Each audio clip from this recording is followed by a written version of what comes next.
Logs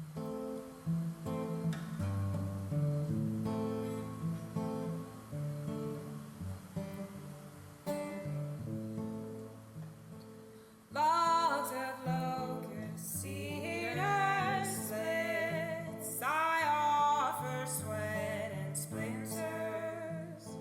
Forest elders breathe their last. I'll bring them for your supper. Hey y'all, I'm Kelly Moody, and you're listening to the Ground Shots Podcast, an audio project exploring our relationship to ecology through conversations and storytelling with farmers, herbalists, craftspeople, naturalists, artists, and more. Yes, beetles mate, it's the same to you, all ablaze. Hey y'all, Kelly here. Welcome to the Ground Shots Podcast. I'm currently recording this on my last morning in South Hill, Virginia, my hometown, and I'm flying out later today back to Oregon and reuniting with my camper home to eventually make my way down to the Southwest and do the Wide Open Studios trip again with Signal Fire, and I'm really excited about that, but it's going to be quite a transition coming from connecting with my hometown and where I grew up and like the groundedness of that familiarity and then getting back on the road. But I am excited to reunite with my little camper home and with the wildlands of the West. So this is being recorded now. This is early September, but this is going to be released while I'm on that trip with Signal Fire, and I will be mostly out in the wilderness and in the woods and not online and not kind of being able to be poignant with this project, so Heather's going to be releasing it for me. This episode of the podcast is an interview with Katie Russell, who runs the Saskatoon Circle Gathering and also a project called Buffalo Bridge, which is what we focus on in this conversation. Katie lives in the Methow Valley in Washington State, which is on the east side of the Cascades, and it's where we did this interview near Twisp, Washington. We actually did it behind the laundromat in Twisp. I asked Katie to talk about Buffalo Bridge on the podcast last summer, actually, at the Buckeye Gathering. I mentioned it to her, and she's like, yeah, I totally will talk to you about that. And we just hadn't been able to make it happen until the summer. And after Saskatoon this year, we met up in town. I stayed for a few days with friends, and we were like, well, let's do some laundry and then get in my camper behind the laundromat and let's sit down and talk about it. So it was really sweet to do that with her. And the gathering, Saskatoon Circle, that Katie runs and facilitates, is an ancestral skills gathering that has been happening in that area for a while. I'm not really sure how many years, but it's pretty sweet, and it's in such a beautiful place with a really unique crew of people that come out. And the Buffalo Bridge Project, which is something that Katie started a while ago, is something that I have been learning about over the years and seeing more and more about it. Katie will do presentations at gatherings, and there's a little bit online. There's been news articles about the project here and there, and some photographers have come out and taken pictures of their project, and actually Matt Hammond gave me permission to post some of his photos on my blog that will go with this podcast, so check it out to kind of see into this project a little bit. To give you a little bit of a overview of what the project's about before we go into the interview, I'm going to read a little bit from the description of their Indigogo campaign, actually, and I kind of looked it up online to kind of see like what was out there about Buffalo Bridge, and I really felt like whoever wrote this, it was either Harmony or Katie, I'm not really sure exactly who. I felt like they wrote it really well, and so I'll read a little bit so you can kind of get a sense of what it is. During the winter of 2013, Katie stumbled upon the native buffalo hunt outside of Yellowstone National Park. After meeting a few of the hunters and digging around in some gut piles, she knew she had to return to explore the possibilities. In the winter of 2014, Katie gathered a small crew and returned to Yellowstone to make use of the left-behind pieces of the hunt: hides, skulls, bones, fur, organs, and more. The crew set up camp right outside of the hunting grounds, ready at any time to help, to share knowledge, and to offer skills in any way the families needed. In the process, Buffalo Bridge Project began making connections with the buffalo, the native hunters, the Buffalo Field Campaign, park officials, tourists, and townsfolk alike. Focused on using every part of the animal, the Buffalo Bridge Project is building a bridge between cultures, fashions, and political lines in the common recognition of the innate worth of the buffalo and our own shared humanity. The project has continued every year since the initial camp outside of Yellowstone National Park. Less than 200 years ago, 60 million buffalo roamed the country. Their grazing patterns maintained the integrity of our native grasslands. They recycled nutrients back into the soil with every step, planting seeds, fertilizing, and watering as the herds migrated over the prairies. Their wallows created much-needed prairie lands and ponds with precious freshwater ecosystems. They provided food and shelter for innumerable species from frogs to lizards to antelope and beetles.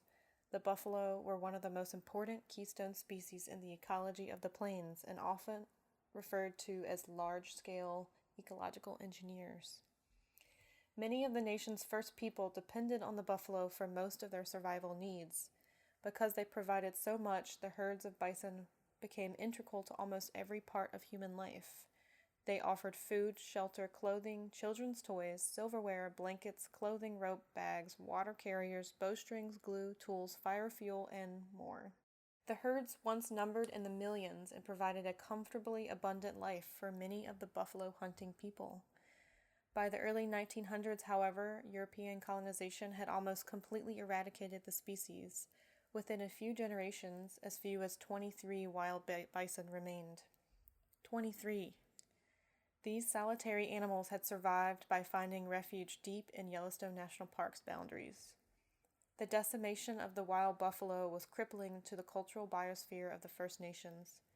The very fabric of the native way of life had been destroyed. And as a result, much of the culture of the buffalo people was lost, relegated to the memories and stories of the people who still remembered the way it once was. Today, through many years of political conflict and ecological turmoil, the bison population in Yellowstone has grown to about 4,900. These are the last truly wild bison in the country, yet every year there is a state-funded culling of the bison in which Yellowstone officials ship portions of the buffalo herd out to slaughter. And very recently, several native tribes have started exercising their treaty rights to hunt the wild bison, just as their ancestors have for hundreds, if not thousands of years. And after almost 200 years of being severed from the very animal that was once the very heart of everyday life, many families are finally able to reclaim their traditions and reconnect with their cultural heritage once again. Buffalo Bridge is dedicated to honoring buffalo country by remembering the traditions of the buffalo people who have been living with and hunting buffalo since time memorial. The Buffalo Bridge Project wishes to celebrate the sophistication, ingenuity, and resilience of these people by attempting to reconnect with these old ways of living and being. And Buffalo Bridge Project also recognizes that these traditions are not our own and think that it's important to reimagine our own way of connecting with the land we all now call our home. And they feel that all of humanity has a shared past, one in which we all hunted animals and transformed animal skins into clothing, used stone knives, gathered plants, and made friction fires. And through enacting these very ancient patterns, we are able to remember our shared humanity. In this podcast episode with Katie, we talk about what the Buffalo Bridge Project is and how it started, the different perspectives on how the buffalo should be currently treated, a little on the history of the intertwined genocide of the buffalo and the indigenous peoples who lived with the buffalo, some information on when the state of Montana sued the federal government for the buffalo crossing out of federal land, the area where Yellowstone National Park is as the cradle of where buffalo spring from the earth, and where the last wild herd of buffalo still live. We speak on the treaty that gave rights to indigenous peoples to hunt buffalo on their own ancestral lands, and how that treaty was revived with the intentional revival of buffalo populations in the 90s. How the folks at Buffalo Bridge navigate the cultural and political bridges in buffalo country, and how the folks at Buffalo Bridge play a role as scavengers in the hunt. The ship and slaughter baiting practice happening during the hunt and why it's occurring to keep the buffalo numbers a certain population and how it's a politically charged issue. We speak a little bit on why maybe people fear the wilds, and we speak on the ecological importance of the buffalo. And with that, I want to go ahead and get on to this episode, and I found it really educational and moving, so I really hope you gain something from our conversation. Happy listening, y'all. Earth burn, burn with the light that reveals our faces. Burn, burn with the heat that will warm these places.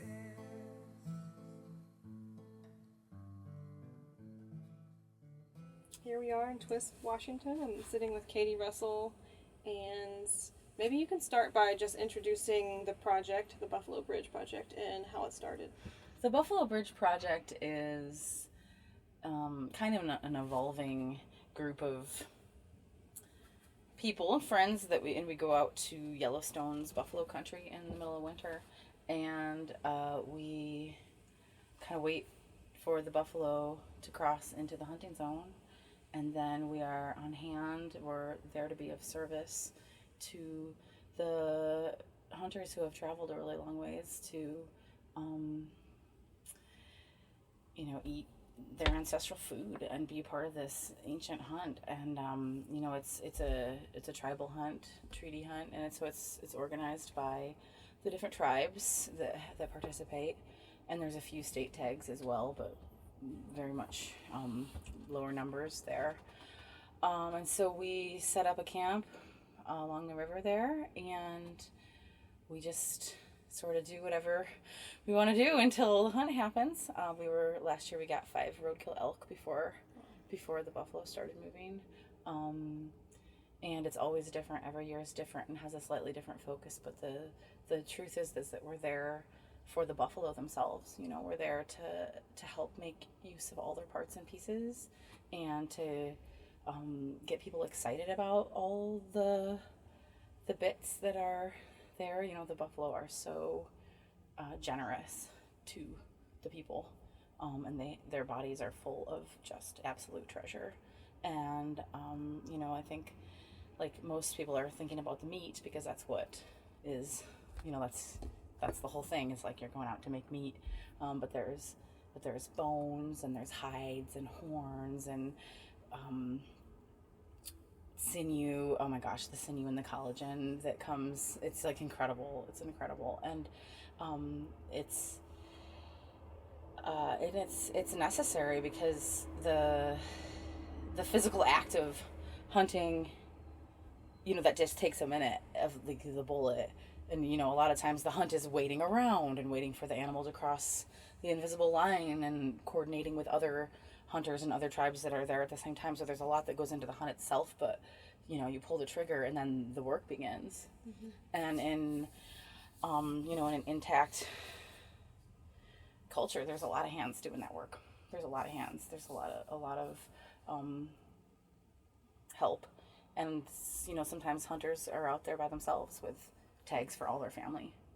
And I've actually seen a shift in that in the last few years. When we started this 6 years ago, there was a lot of hunters that had a lot of tags and nobody to help, and we would really step in. And lately there's been more families coming out, and that's really awesome to see that. I don't know why that shift is happening, but it's definitely, in some ways we feel kind of like the welcoming committee too, where we're like, here's coffee, do you want to come for a meal? Here we are with our babies. It's really, that's something that, like, we're kind of bringing that, mm-hmm. like holding that space there at where the hunt is. And we've made amazing friendships and amazing connections with hunters and conservation officers and, like, federal employees. And, the hunt is such a politically charged atmosphere that it can be really tense. There's a lot of drama on both sides, and I'm not even that there's 2 sides. There's like 10 sides of what people think should be happening with the wild bison, and there's no real right answer to it, in my humble opinion. And I certainly don't know.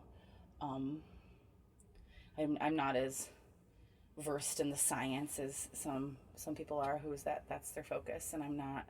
I don't know all about the numbers and the carrying capacity, and all I know that it was in the mid 1990s that the state of Montana sued the federal government for that the buffalo were crossing out of federal land in the national park and onto the state of Montana, and they eat a lot of grass that cows are supposed to eat, and they eat and they break down fences that make people's cows escape. And so there's a real conflict with the ranchers industries there in Montana that don't want to see free roaming bison. And that's BLM land they're often roaming onto anyways, right? That the cattle ranchers have rights to. Yeah, they get their grazing lease. And then, and so cattle ranchers have, they've been running cows in the Paradise Valley for a long time. And, and the buffalo, they're like too big to fit into a little niche, and they're incredible animals. I mean, I think that we all know the horrible, horrible story of intertwined genocide that happened to the buffalo and the people who lived by the buffalo. And, it was down to what I've read said like 25 buffalo in Yellowstone National Park.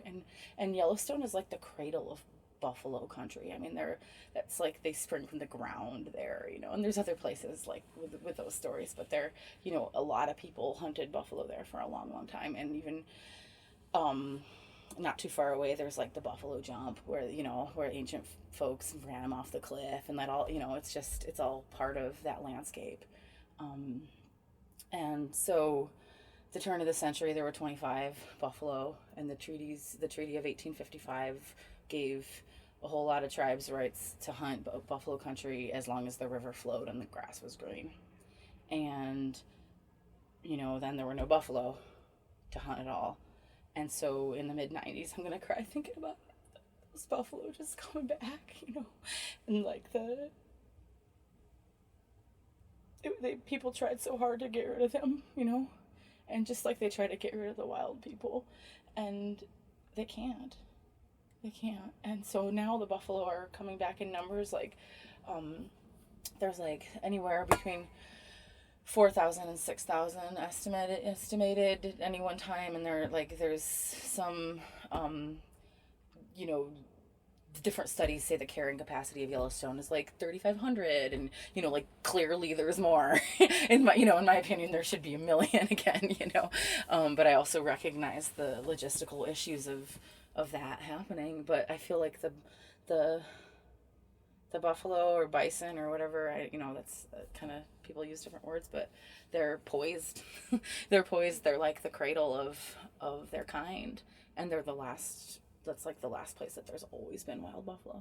Mm-hmm. And as far as I understand it, there's like reestablished herds. There's like one up in Alaska. They carry the buffalo. Yeah, but Canada bought a whole bunch of buffalo from the U.S. There were a handful of people that realized that the buffalo were getting hunted to extinction and didn't want to see it. And a lot of it was like the early cowboy people who had been there when the West was still wild, and it was still like cowboys and Indians and all that, and then as the century turned and things started getting more domesticated, and then they started having the nostalgia for the old times that they had actually played a big hand in eradicating, or ending, and so I forget the guy's name, but there was some like Buffalo Bob or probably whoever he was, who like lassoed a bunch of calves and saved them, and there were and even like tribal people were like collecting the motherless calves, and so the U.S. didn't want them, and Canada bought them, and then that's the start of that herd up in like the northern Canada. So this year, this is kind of jumping, but this year at Buffalo Bridge, we had this guy Adam who is doing a canoe trip with our friend Tom Alpel this summer. They're canoeing like the whole length of the Missouri River. I heard about that. Yeah, and he's taking a cow buffalo skull from Buffalo Bridge to carry with him to take back to that land where they used to be. Wow. And we, he got a whole bunch of meat to turn into jerky for their trip. And so he's going towards St. Louis on the Missouri River. Mm-hmm, on the Missouri, yeah. Wow. Yeah, so just... There's something to that, some sort of like healing work to that. Yeah, I really think so. And the bison are iconic to this continent and to the, the people here you know, from the native people that use them, and also like the you know, it's like this, it's very much a symbol of freedom to a lot of people, you know.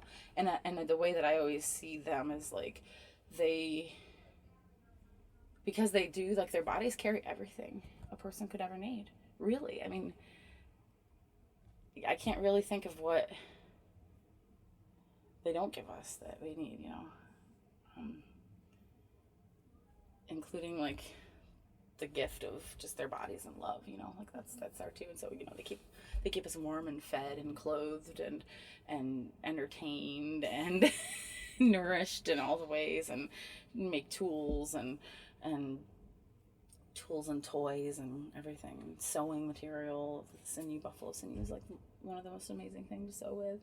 And you know, so the Buffalo Bridge crew, you know, we come at it from this like primitive skills gathering type lineage, you know, where a lot of us are really good crafters, and we have, you know, experience with different parts and pieces, and so we're able to like be like, oh hey, that bone would make a really good whatever, and like you can scrape the hide with this thing. And you know, a lot of the brain tanning, like, I mean, most of the hunters want to be able to brain tan a hide, and or, you know, tan one, and it's really expensive. It's almost like to send a buffalo hide out to get tanned is like over $1,000, you know, as it would, like, if I ever sold one, which I've never actually sold a buffalo robe, but they're worth more than that, you know.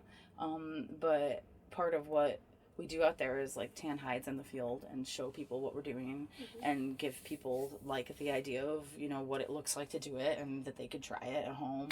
And a lot of people do. A lot of people are making rawhide for drums and stuff out of hides they take home already, you know. But it's amazing how, you know, that the knowledge of just working the skins and all that is really, it's very uncommon, you know. And it's like, it's a cultural bridge, right? The project with the indigenous folks that hunt. How is that relationship? How does that work? Like, how do you navigate that complicatedness? Yeah, that's such a good question, Kelly. You know, I think it works at all because buffalo country is neutral ground for everybody.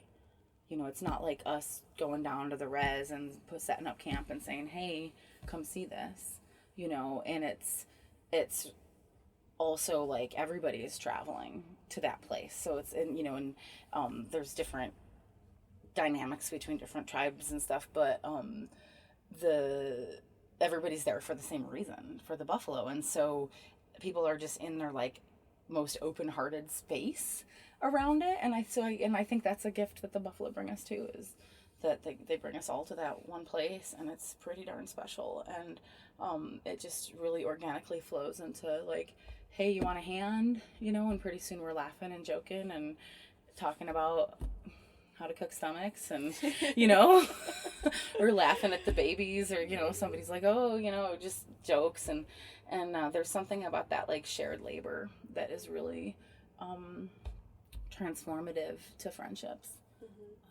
Yeah, and I, you know, some hunters I stay in touch with, and some through the year, and some, you know, we won't see again. But then I'll come hunt time, I get a flurry of like Facebook messages and like, you girl's gonna be there, you know. And yeah, and there are challenging dynamics sometimes that we don't really know how to navigate, but at least we're trying. And I try not to have too much more lofty of a goal out of all of it than just to be helpful, to be of service when help is needed, and to just go from there, you know. And we try to like give gifts back to our hunters. Of like, we made a bunch of like buffalo fat salve and soap last year, and Harmony has been so good at like making sure she's got those in her pocket and is passing them out to people. And then the next year they'll be like, how did you make that salve? That was like the best shit we ever had, you know. And then there's lots of like knowledge exchange the other direction, you know. There's definitely, you know, hunters that know stuff that we don't. In fact, I never had skinned or touched a buffalo before. You know, buffalo hunters showed me how to do it. I just knew that I can help, and I also knew that I could bring people together who also wanted to help. So it's been a real like on the job training in that way. And so y'all help butcher the animal and like process all the parts of it, and then do you give all of that to the hunters who killed it? Like, how does that work? Like, do you keep some of it, or depends on it's like all different ways, kind of. So a lot of times, like what the hunters are trying to do is just like get the meat on the truck, get it gutted before it spoils, get it skinned, get it quartered. And then a lot of them have like racks that they hang like quarters on. And so they're basically taking quarters home whole. We don't, very rarely do we like butcher beyond just like the quartering process. And so then depending on how the hunt went that day, and like sometimes, the shots are fired at like 6 p.m. and by the time the meat's on the truck, it's 11 or midnight. And that's when people are like, hey, do you want like all this that's left, like, because it's so late and everyone's got to leave, and like maybe they didn't even get a hotel room last night because it's another $200, and so they're like, after that whole day of shooting and processing buffalo, they're like driving 5 hours home. And there's like remnants left that you can Yeah, and so there's there's that pressure of the modern reality of what it looks like to, be driving, and it's like pretty expensive for hunters to come. It's like they got to have the right rifle and a truck and like the hotel rooms, and I know that like a lot of times families like throw down for their hunter guy to come, and like contribute to his trip, and then he comes back and he like spreads the meat around and everything. And so like we always like, there's been times where I've turned down like whole hindquarters and stuff because it's like, there's like there's this grandma, this Blackfoot grandma there. It was her first kill ever, and she was in her 70s. And she got a buffalo tag, and she came out, and Epona and I went, and it was one of those late night hunts where we left the babies in camp, and we got to go out and do it, and it was like so cold that my coat was like freezing, my wrists were like so solid from the, like, you're just soaked in blood, and this is also a really good example of how teaching happens, because so Epona said to me, she's like, Katie, can I just watch you gut this animal? Because I've done it and I think I know how to do it, but I just want to like watch you do it. And so I gutted the buffalo and while explaining to Epona what I was doing, and I look up and there's like these 3 native guys just kind of like, looking, watching what I'm doing, and one of them told me afterwards that he learned something. And it's like I don't know that he would have asked me to show him how to do it, but there's like those little tiny moments where it's different than any other kind of animal. I mean, they're just so much bigger. It's the same parts and pieces as a deer or a rabbit or a mouse, but they're so big, and there's like tricks about how to maneuver their bodies on the ground and how to do it with 1 helper or no helpers or 3 helpers. There's different ways. And so it's just such a fertile, cross-pollination of skill and, and so that grandmother whose animal it was, her daughters were there, but they had their own that they were doing, and they're like, we'll help you after, Ma. But we didn't get done till almost midnight. So like if she'd waited until her daughters were ready to help her, then it would have been midnight when she was starting on her animal. And that's just the way the hunt goes sometimes, because it's not, you can't say like, all right, buffalo, we're going to shoot you at 8 a.m, so this is convenient for us, They've driven so far, and it's like, yeah, the hunters are going to take them when they can take them. And a lot of times it's, for the late at night thing. But we're really honored to be able to be the help in those moments. And so she tried to offer me a hindquarter, and I was like, no, like, you take that meat home with you, and she was super happy. And yeah. But then it was like 5 minutes later, this, truckload of like young Nemapu guys were like, hey, you girls want some hides? And we got like 18 hides in one shot. Like deer hides? No, buffalo hides. Really? Buffalo hides, yeah. And I'm like, sure, load them on the truck. And they're like, all right. Wow. And it was just that like instantaneous give back of like those moments happen. And he said, yeah, we wanted, we can afford to like tan one.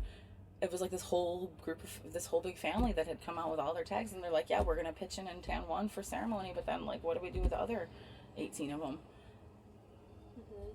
Because they're not going to go home and necessarily tan them on an individual level per se. No. And I think there's a real desire to do that, to in some people, and it's like a solid week of work to do it, to take a buffalo hide from fresh to finished. It's a solid week of work, and there's like things that have to be right about it to make it happen. And I think I've definitely talked to hunters who have taken home and like tried to work hides, and like just, you know, if they get wet and dry, they rot, and they get really weak if they are exposed to certain conditions, and, you know, bugs can eat them, and there's hair will fall out. Yeah, the hair will fall out, and, you know, it's pretty specific knowledge that has to happen in a timely way, you know, and so that's part of what we're bringing, is a little bit of you know, remembrance of those things, and also just a place to give hides to if they can't take them, you know, and that always feels good to me. And like, and sometimes they're in really good shape, and sometimes they're not, and you know, it just depends. So the situation is that a couple different tribes have always had treaty rights to hunt the buffalo, but there weren't enough for a long time, and they were contained within the national park. And now something happened where was there some sort of thing that happened in the 80s or 90s, I guess, that like revamped that treaty? Well, it was the lawsuit. So when the state of Montana sued the federal government, and so then the federal government was like, okay, well, we'll drop them when they cross the line. And so they had fucking park rangers, of which I actually met one of the guys, our most recent campground host, this guy named Paul. He was one of the rangers. He shot the tip off of a buffalo horn trying to turn the herd as it like ran out of the national park. And he was like, no, don't come out. You need to stay in, you know? And he's the one you should be interviewing for some stories about that situation. Like, if you ever come out with us, like you could spend a week with him and he would tell you the stories. Because he didn't want the ranchers to kill them. Yeah, he didn't want to do it, but it's, you know, it's like, what's the alternative? And so, you know, he was right on the front lines of that back in I think it was like the late 80s and early 90s. And so they would drop them and let them rot. And so that's when, actually the way that I know the story is the Nimipu or the Nez Perce tribe stepped in, and they were the first ones to say, no, these are our buffalo. We have treaty rights to hunt them, and we are going to come and hunt them. And then for a while, it was like the park rangers would take the shot, but the tribal folks would be on hand to take the animal. And then it's evolved to where the you know, hunters are actually coming out to do the harvest themselves. And then there's a whole nother element to it that is just so sad, and that's the ship and slaughter that is ongoing right now. And it's awful. What is that? So they set up a trap at Stevens Creek, which is just a little, it's on national park land, and it's just before the hunt zone. And so they're aiming, so each year they're aiming to take the numbers down by a lot, like more than. Who is they? Well, that's like the agency that has no face, right? It's like, you know, it's like some park service and some state stuff and some federal stuff, and like nobody likes it, but everybody's doing it because it's like the thing that's happening. And so, you know, I definitely know different individuals who have within agency that have attempted to change policy that have been like fired, you know, because it's the solution that they've come up with is that, you know, in order to cull numbers down to the numbers that are, you know, scientifically said is the carrying capacity of Yellowstone, I think they're trying to take like 900 a year or something, and then the hunters usually get like 400 or 500, and so then they're like, all right, we're gonna ship and slaughter, and they catch them in a pen. I mean, they bait a trap with hay, they bait a corral with hay, and then they put them on the trucks and they take them away. And it is, I've heard them in the night, like hauling them out, and they do it super early in the morning because they know that it's unpopular, and they take them out. And then they just sell their meat or something. Well, it's supposedly a deal with the, you know, Intertribal Bison Council that, you know, the meat is taken to like school lunches and, you know, distributed amongst different entities in the nations. But you know, I actually went to their headquarters in South Dakota and tried to like talk to somebody about it, or like figure out, you know, when I just wanted to tell them about Buffalo Bridge. And it was a really interesting experience for me. And the lady thought I was like trying to be a hide buyer. Like, like she could not understand like that. And at that time what I was trying to do was be able to be sort of a hide repository, so that because the hides need to get like either fleshed and salted or just somehow preserved immediately. I knew that they're selling hides to like China and stuff, and so I was trying to like talk about like how to be willing to just in a volunteer way, basically, because that's what we do, is just like get hides, and then we try to give them to people who need them, who want them and have interest in tanning them. But if you don't take care of them right in the beginning, then there's no point in doing it, because they're gonna rot, and she was just like, oh, if you want to buy hides, like we gotta just and I'm like, no, that's not at all what I'm talking about. And she was just on this very like commerce driven, because it's a like, business for someone. It's a business to do this corralling thing.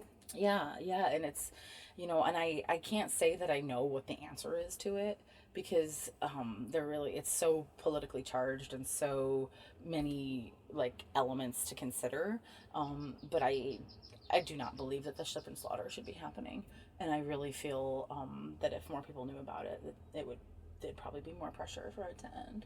If enough Indigenous folks were coming to hunt the number that was appropriate, then that wouldn't even be necessary, right? Well, it's hard though, because the hunt zone is so small, that it's a very specific time when they come into that little line. It's like off of national park, which you can't hunt in national park, and like then there's all this private land surrounding it, and if they could get over to the next valley, then there would be a whole new zone for them, but that's all private land and like tied up in grazing leases and stuff. And the other piece of it is that for all these years, every animal that has had the urge to migrate, like a lot of them, they either get hunted or trapped, and so the urge to migrate is getting kind of shifted and taken away from the buffalo, although I believe they will always migrate, because that is in their bones.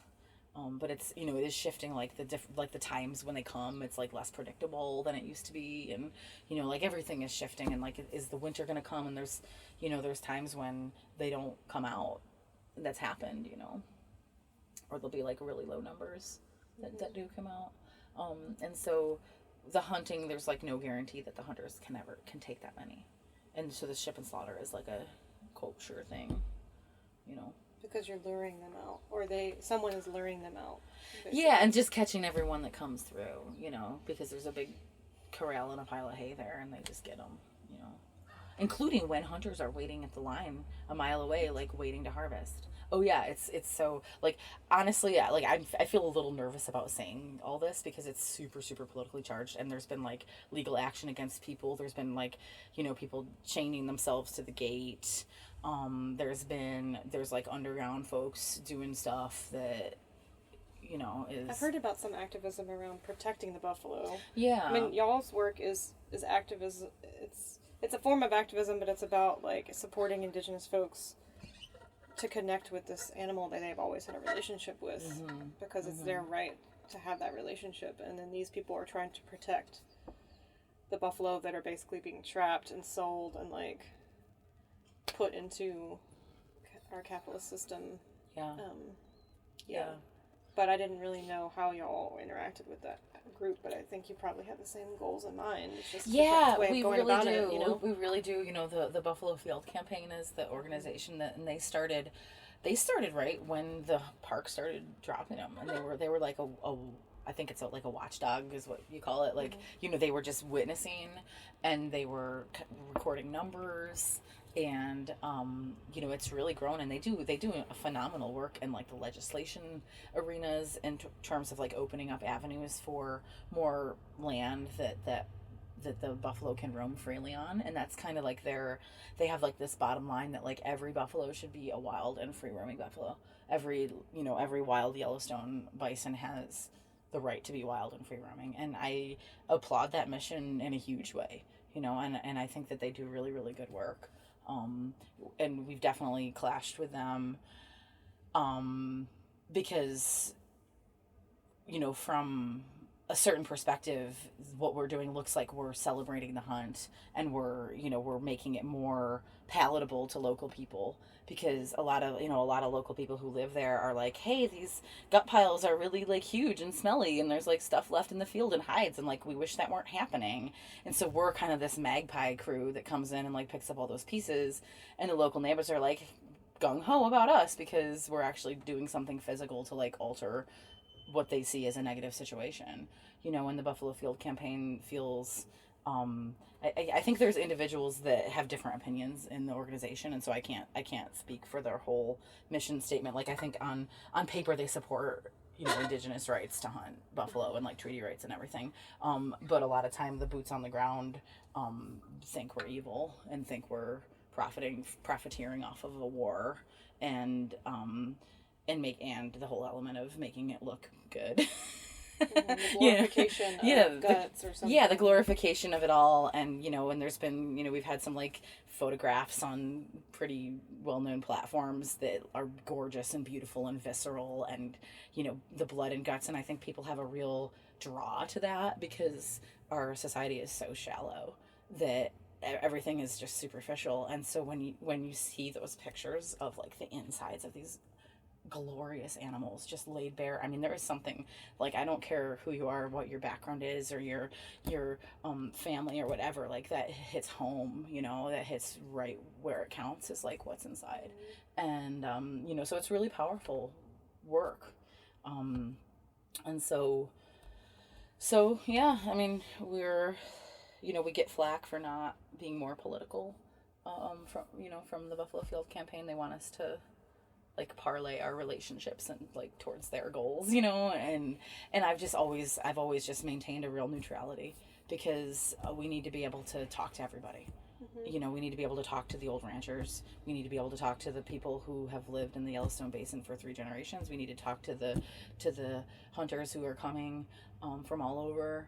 And, and we need to be able to talk to Buffalo Field campaign. And so that's really where the Buffalo Bridge, where that comes in. And I do feel really strongly of like maintaining that like apolitical stance. And that doesn't mean, so that's why I'm saying like taking that stance against the ship and slaughter feels edgy to me, but I know it's wrong.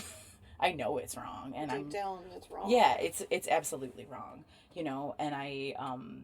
and that's something that I am absolutely willing to say is like, I don't believe the ship and slaughter should be happening. I believe there's other solutions to that, to the issue. And I know that it's a problem, and I know that it's naive to think we can just like cut all the barbed wire in the West and suddenly have 1 million buffalo again.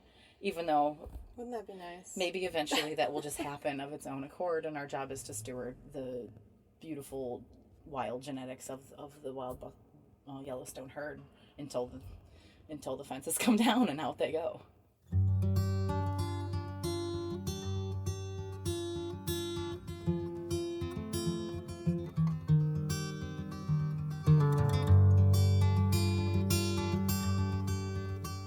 I will build a ladder that reaches the stars. Out of every arrow I wounded you with, I will dig a tunnel into the depths of your heart with my bare bone fingers.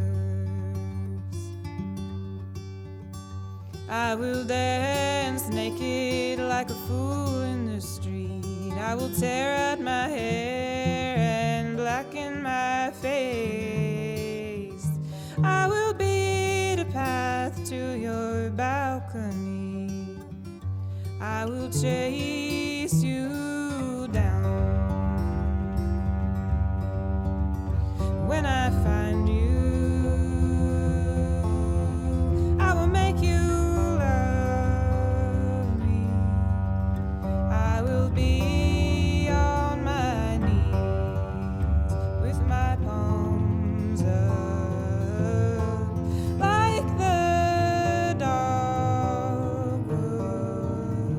I am better.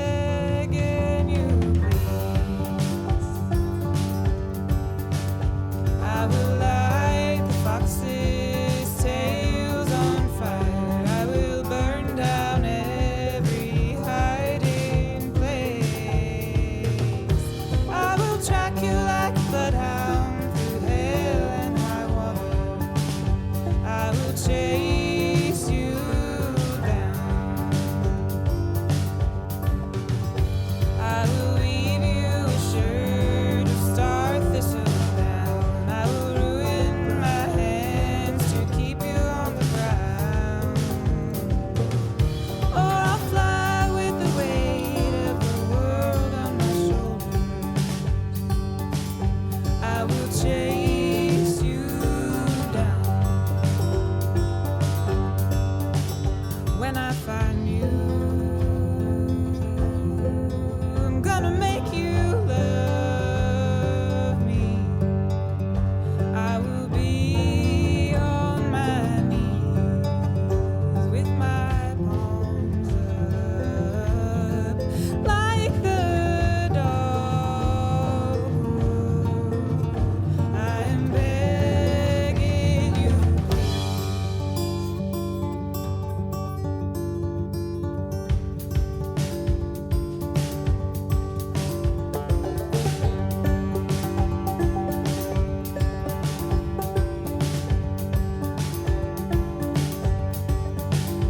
I will feed you like a mother. I will lift up your chin. I will sit in the corner with a cap on my head. I will tuck in my tail and do what you said. But it's all for nothing. I will lick up your blood till the wounds have healed. I will carry the carcass of what I have killed. I will reach for you in the night, in the dark. I will find nothing. I will find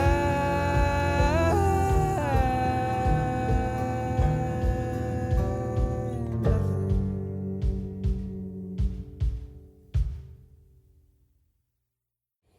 So they're allowed to be in this super specific contained area, and their natural inclination is to be roaming seasonally all across this huge expansive area. Why do you feel like, I mean, I guess cows are easier to control and easier to put into the like system that we have imposed on this land, like Yeah. the capitalist Western system. Like, Yeah. yeah, I guess why such hatred towards the buffalo? You know, like You know, there's something, people are so afraid of what's wild because it's out of control. It's not under their control. And cows, they are more controllable. They stay in shittier fences.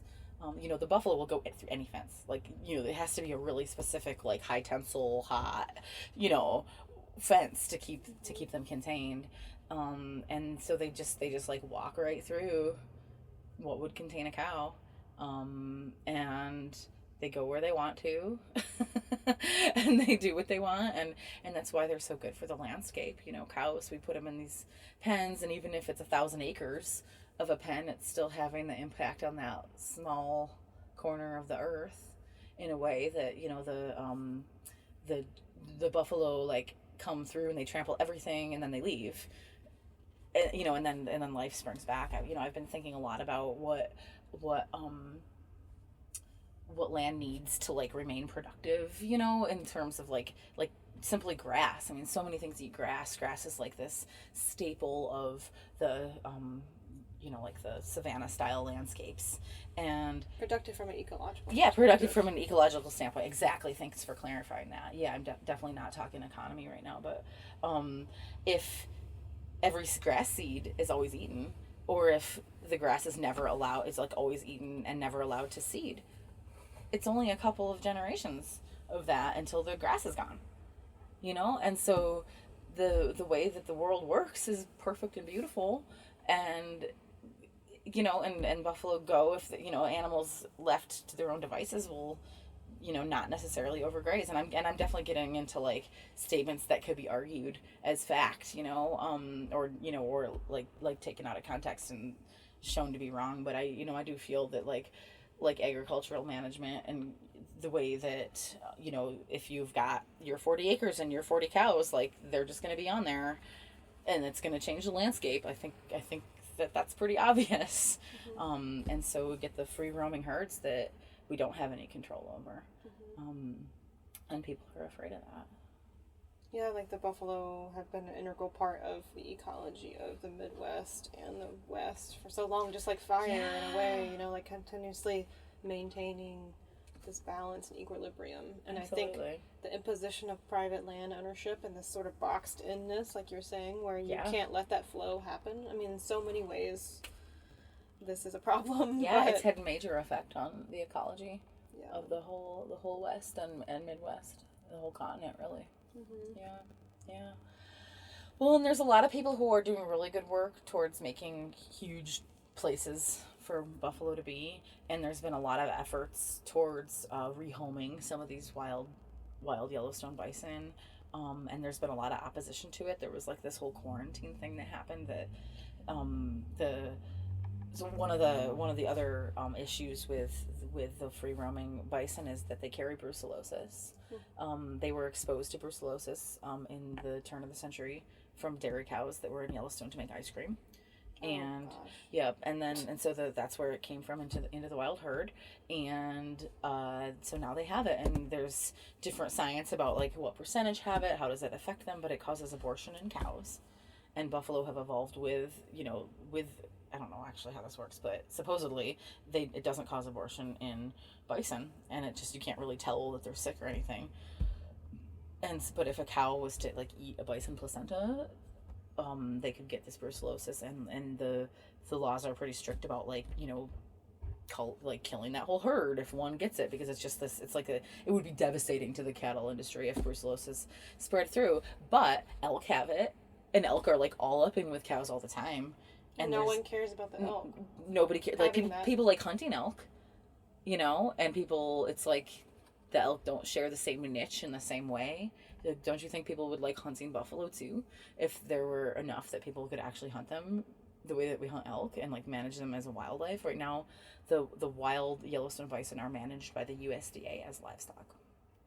That's like, and it just, it really comes down to like how they're viewed from a governmental perspective, and it's sick and wrong because they're wild. Mm-hmm.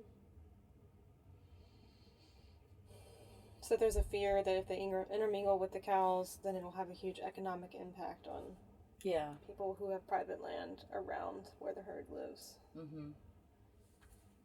Yeah. I think about the coyote too, and the sort of demonization of the coyote, and in all the wildness. Yet we haven't been able to control them at all. You know? And sometimes that control has unintended consequences. Yeah. No, I think people, like, from the most modern culture, have always been afraid of what's wild. Mm-hmm. Including myself when I kill a rattlesnake, because they're in my driveway and I don't want my toddler getting bit by a rattlesnake. It's all part of it. It's like, where do we draw those lines around our little worlds? And it's really hard to navigate that and to spread that, to like, I don't know, just decide what's an acceptable level of pressure or something. Or what level of what we see is chaotic about the wild do we just let be a part of our reality and just try to push into that discomfort and maybe it's not as bad as we think it is if we just push into it, think about that a lot, and that fear is a cause for so much destructive behavior, now that we have changed the land and our culture so much. It's almost like that, if we can just, there's this sort of sense that if we put order on everything, then we can have control over everything, and there's nothing to be afraid of, but really that really comes from a place of fear, and that's a place that I work to not come from, and I don't always succeed. Like, I do kill the rattlesnakes, but I also believe that there is a solution to the wild bison management problem that isn't putting them on trucks and taking them far from their homeland to be slaughtered. What was the first year you went, like, how did you even know to go there? Like I'm just gonna go now and do this. Yeah, that is such a good question. I kind of skipped that whole part. So it's such a unique situation, and that's the other reason why it's just such an important little part. It's like the at this point in history, there's never been anything like this before. For the wild buffalo, for like the people coming back to hunt them, to like this whole primitive skills movement of folks who know, like, want to get in the gut piles. That's, it's just like this very unique point in history. And I happened to stumble into it. I was visiting Yellowstone with my friend Tom Elpel, and this was, I guess, 7 or 8 years ago now, and we were just there to have like a winter vacation, and we came around the corner at Beatty Gulch, and there were like people gutting buffalo on the side of the road, and I was just overcome that like I needed to get out into those gut piles. I'm a brain tanner, deer skins and deer processing. I've done a lot of meat processing, and roadkill processing.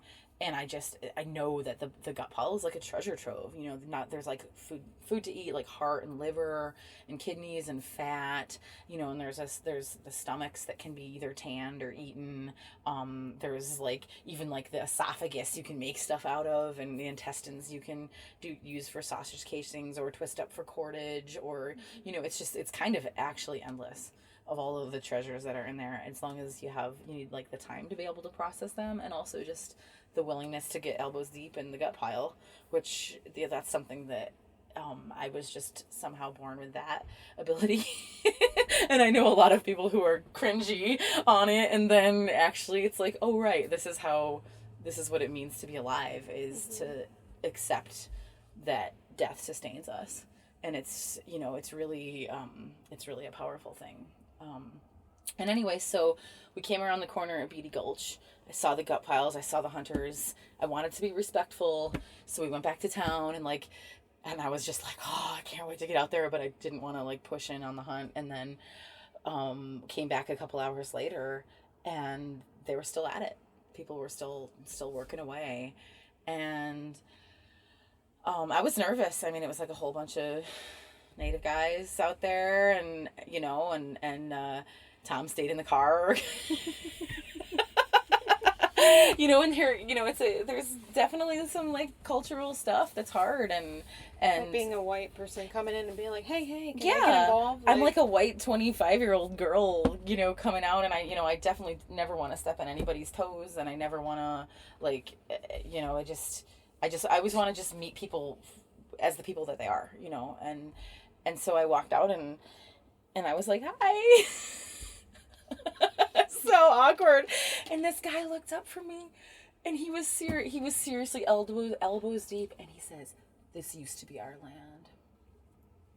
And I was like, yeah, I know. I'm so sorry. And there's like actually no words to say to that. Like, there's no response. There's no, I mean, I would never expect to be forgiven for that. But it's not it's like how we just have to be where we're at with all of it, and then this guy's like, hey, are those buckskin pants? And I'm like, yeah, I'm a brain tanner. And he crooked his little finger, and he's like, come on over to my buffalo.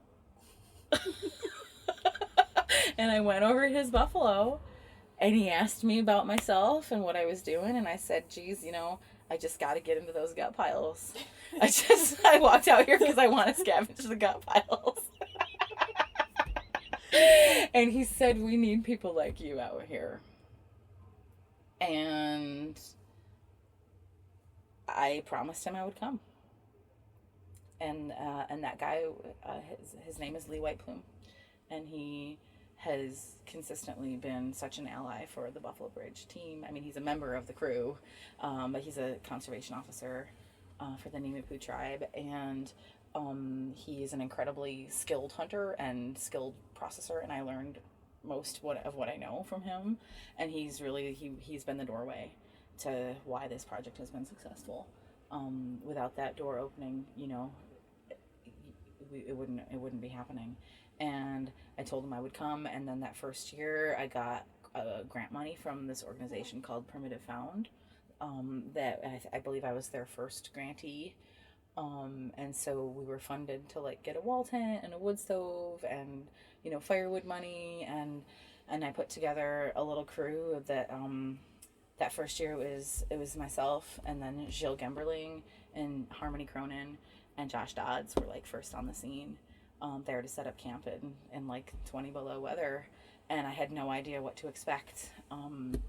It was just such a, like, you know, I'd had that like moment in time the year before, put this all together to come out. Lee had, you know, said that we need people like you, and I just took it and showed up with some people like me, and who were willing to go through the piles. Yeah, who could not wait to get to be in that scene, and we really didn't know what to expect, and it was incredible. That first year we were there like right at the perfect timing when the hunt happened.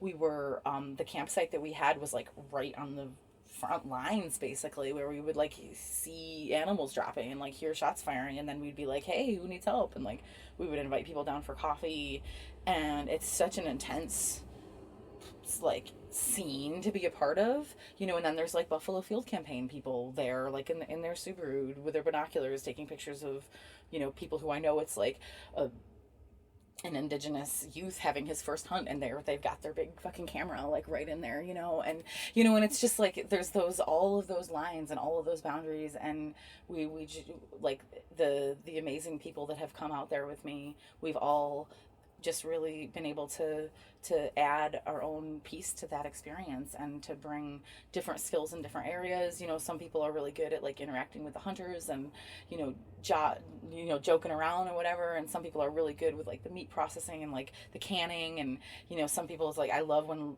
like kids come to our camp and play with our kids and you know, do different like crafts and things, and you know, and it's really just, it's such a team effort, you know, it's such a team effort. And I really, it's something that I think is important, and it will be continuing for as long as there's a need for us to be there. We'll be there. And Lee was just at Saskatoon Circle, which just happened. Which you run. Yeah. Actually, Lee did not come this time. Oh, he didn't. He sent his son. Okay. He sent his teenage son to us. Right. But he did gift us an entire buffalo that fed us actually like 5 out of the 7 meals we made were for 200 people were wild buffalo meat from that one animal. It was so huge. So much food. Just an absolutely huge gift. And Lee, you know, that's his generosity, you know. He understands how important those bridges are and the connections that we make. And you know, I actually sent some of that meat to somebody else who needed it, and you know, and it's just like all these different you know, connections that come from it. And so yeah, Saskatoon Circle has been really connected to Buffalo Bridge in that way. I think that was like the 4th or 5th time Lee's given us a whole buffalo. Wow. Yeah. And it's just really, it's, you know, it feels, this is kind of silly, but it feels almost like communion to be able to like feed that to people who would never otherwise have that connection with wild meat or wild land, you know. And I say, here, eat this gift, you know, and they do. And I don't know what the ripples are from that, but I believe in those ripples. So can people from the outside world participate in Buffalo Bridge at all? Like, how does that work? Yeah, that's a really good question. The short answer is yes. We definitely are open to new blood, so to speak. And it's tricky because it's pretty specific and it's pretty close quarters, and we've only ever had one person that we didn't already know come out. Joan came out this year, and it was amazing. They were great and super plugged in, and you know, I hope they come back and all those things. But that's the first time that we've had anybody that one of us didn't already know come with a recommendation. And so I think that it would, you know, especially if, you know, a lot of people want to come, it would have to be kind of a word of mouth thing, or like references or whatever. But that being said, Harmony Cronin, this is how I met Harmony. And she is like a soul sister now. And I met because she sent me this impassioned email saying she'd heard about my call for like people to come out for the first year, and she wrote me this email that was just that she needed to be there, and now we're best friends, and she lives in our town, and we're moving forward, and like she did a whole bunch of the organizing for Buffalo Bridge last year, and so I couldn't do it without those people who care as much as I do about it. Is there anything you want to leave us with on this project? And yeah. You know, I just want to give a little shout of gratitude to the buffalo themselves, and to the Yellowstone country that nourishes them, and the people that go out and hunt, and all the folks involved, and all the Buffalo Bridge crew that is past, present, and future, who have made this a success. And not, I mean, success is a funny word, but made this a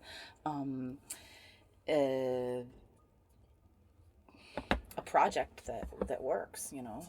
And it's, you know, we have this, you know, mission that brings us together, that we're gonna help take care of all the parts and pieces of the buffalo, and hold space there in buffalo country for them. And I feel really, really grateful to have had the opportunity to do that for these past 6 years. Great. Well, thank you so much for doing this work and sharing it with me here today behind the laundromat and Twisp. Thank you, Kelly. It's been really, really a pleasure to talk to you about it. And it's been sweet to just learn more about it, and now I want to come and hang out. But you should. You know, the one thing I didn't talk about was the timing, because that's always the hard part about getting people involved. Is the season is open from November to March, but the hunt only happens when the buffalo cross that line, and so we have to kind of guess when that's going to happen. And usually the last few years it's been January, February, March. The dead of winter and the coldest Dead of winter, yeah, and the coldest time. And sometimes it's 30 below, and sometimes it's 40 above. And, you know, it's such an amazing experience to go from like the dead of winter in Yellowstone to like spring coming. This year we stayed out until like late March, because that's just when the hunt happened. And it was gorgeous, and we were like jumping in the Yellowstone River and all of the things. So I'm really, really grateful that the buffalo and to Lee White Plume, who've like made this be such a part of my life, you know, and have built bridges of friendship too. Yeah. Great. All right. Thank you so much. Thank you, Kelly. Bye. Bye. This episode of the Ground Shots podcast was produced by Opia Creative. Our music is by Mother Marrow. If you'd like to help us continue to make this audio project a reality, consider becoming a monthly supporter on our Patreon page at patreon.com/ofsedgeandsalt, where we have rewards like entry into patron-only giveaways, additional audio interviews, extra educational content, and much more. You can also share our work and give us a review on iTunes. Visit our website at ofsedgeandsalt.com to see what else we're up to, and a log of our episodes when they come out. Check out our show notes for information about how to find us and our guests. Until next time, y'all, thanks for listening. What kind of berries did you pick? Saskatoon. Saskatoon? They're ready? Yeah. Wow, nice. So we can eat them. You like Saskatoon berries? That are pretty yummy.